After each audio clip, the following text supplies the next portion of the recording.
the Minister for Women, Children and Poverty Alleviation, Honorable Marisaini Wuriwanga, Honorable Cabinet Ministers and Members of Parliament, Your Excellencies, members of the Diplomatic Corps, the Ambassador of the European Union in Fiji and the Pacific, His Excellency Mr. Sujiro Sim, the UN Women Fiji Multi-Country Office Representative, Ms. Sandra Berntlo, Permanent Secretaries and senior government officials, the civil society organizations, ladies and gentlemen, Bula Vinaka, and a very good morning to you all.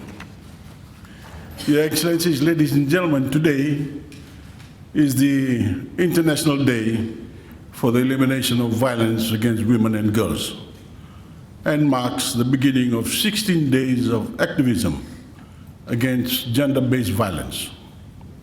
Ladies and gentlemen, I also want to acknowledge, more than acknowledge, I want to praise and thank the advocates and women's rights organizations and the community-based organizations that have been working tirelessly to end the suffering of so many women and the fear that they must live with every day. One woman who experiences violence is one too many. One child who experiences or witnesses violence is one too many. One person who thinks it is okay to assault a woman is one too many. One witness who turns a blind eye to such violence is one too many. One woman turned away when she asked for help is one too many. And one man who assaults a woman or child and is not held accountable and punished according to law for his crime is one too many.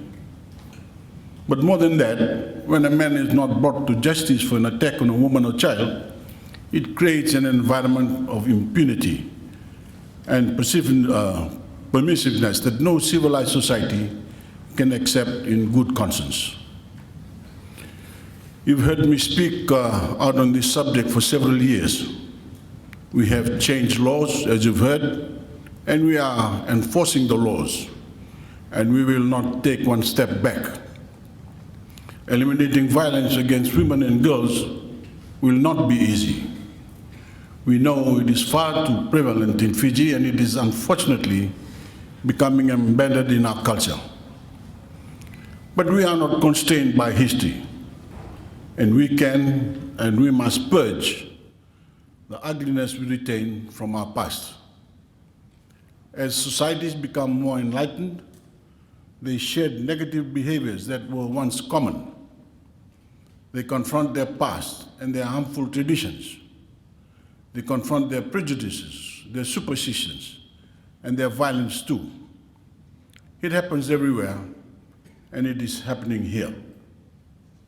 So I'm quite pleased to be here today for the official launch of a national consultation process for the development of the Fiji National Action Plan to prevent violence against all women and girls. Fiji will be the first Pacific Island country and one of the only two countries globally, alongside Australia, to have a whole of government, whole of population, inclusive and fully funded evidence-based approach to developing a national action plan to prevent violence against all women and girls before it starts. I extend my gratitude to our valued development partners, the European Union, the governments of Australia and New Zealand, and UN Women for making this significant initiative possible through the Pacific Partnership to End Violence Against Women and Girls program, as well as the working group, secretariat, and NGOs and civil society organizations which have supported this consultation process. It pains me to say that 2 of every 3 women in Fiji have experienced physical or sexual violence from a male intimate partner in their lifetime. 1 in 5 women have experienced sexual harassment in a workplace. 1 in 3 women in Fiji have experienced physical or sexual violence from a man who is not their partner. In 2019 alone, 10 women were killed by their intimate partners.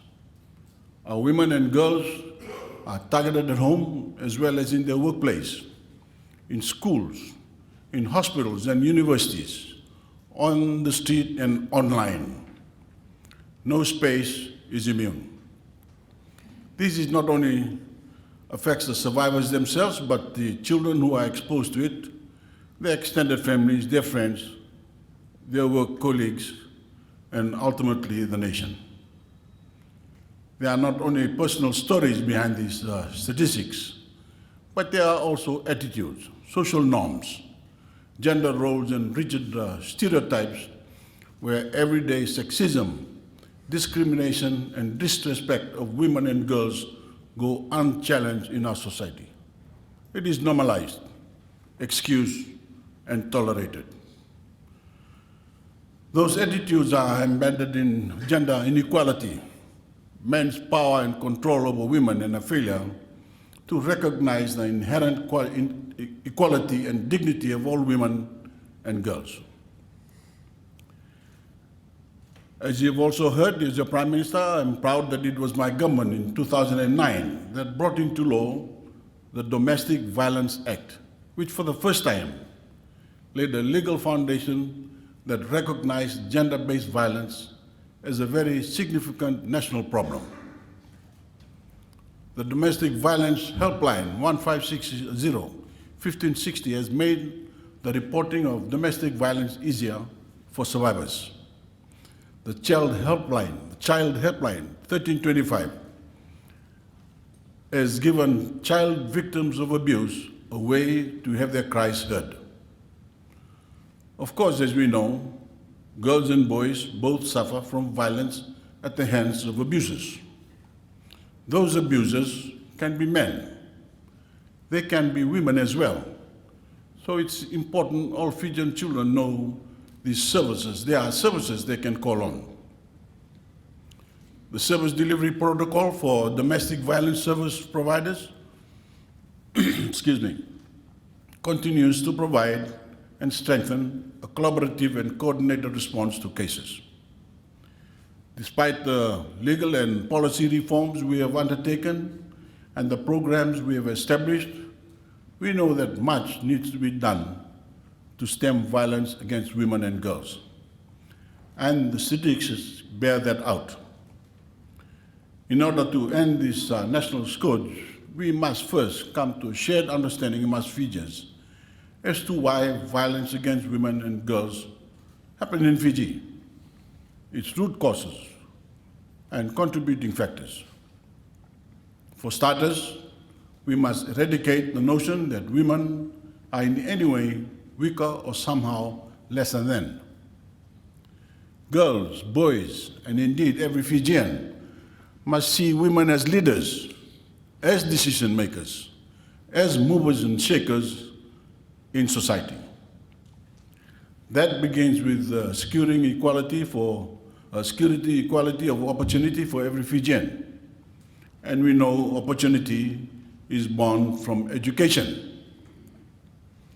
We have made education free in Fiji, and that has had a profound impact on girls and young women most of all. It used to be that faced with financial considerations, parents would choose which children to send to school, and they mostly choose their sons. Together, we flipped that narrative on its head.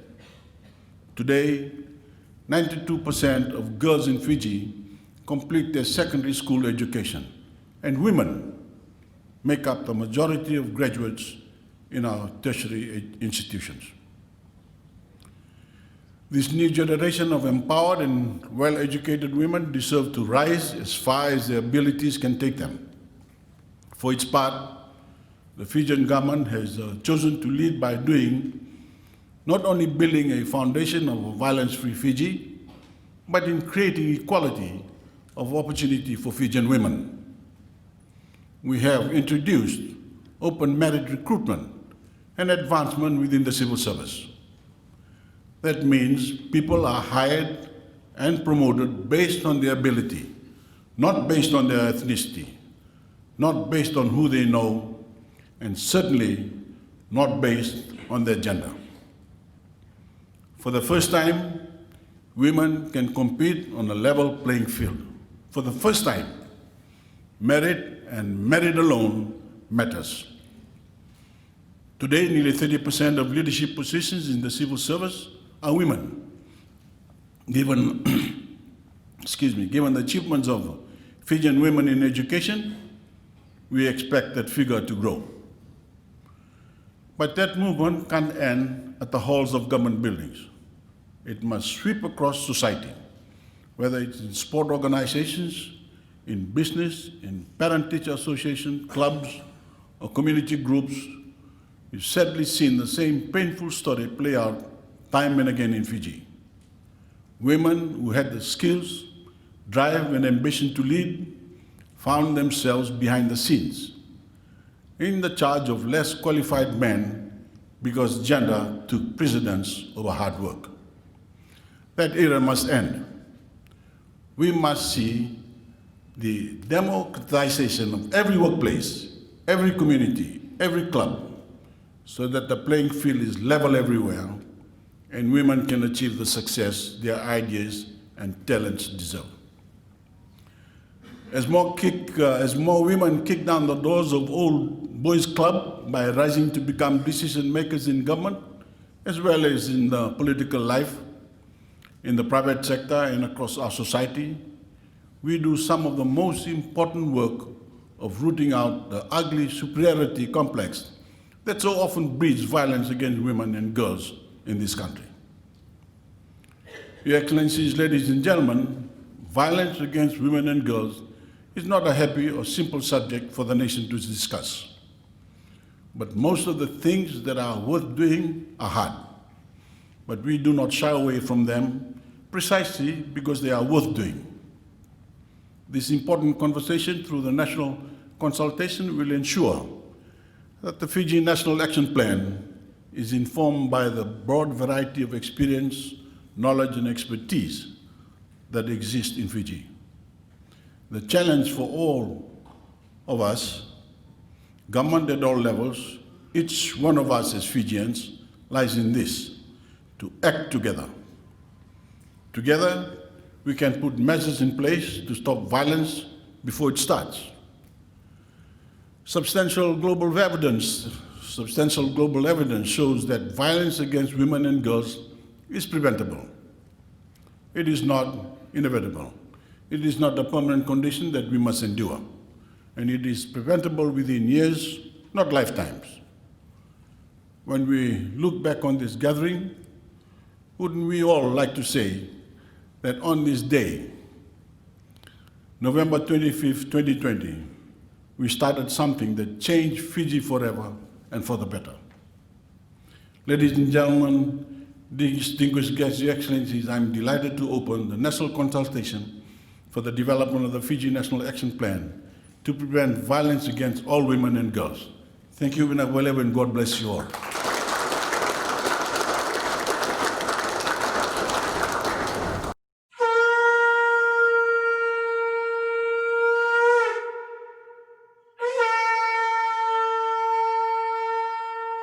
He hides his emotions and instead gets angry. His starting gets really bad. She tells her family. They excuse his behavior and advise her to be a better wife. The violence continues. This story is a common one in a society where women and men are not equal. Violence is often seen as normal, and men have power and privilege over women. But it doesn't end here.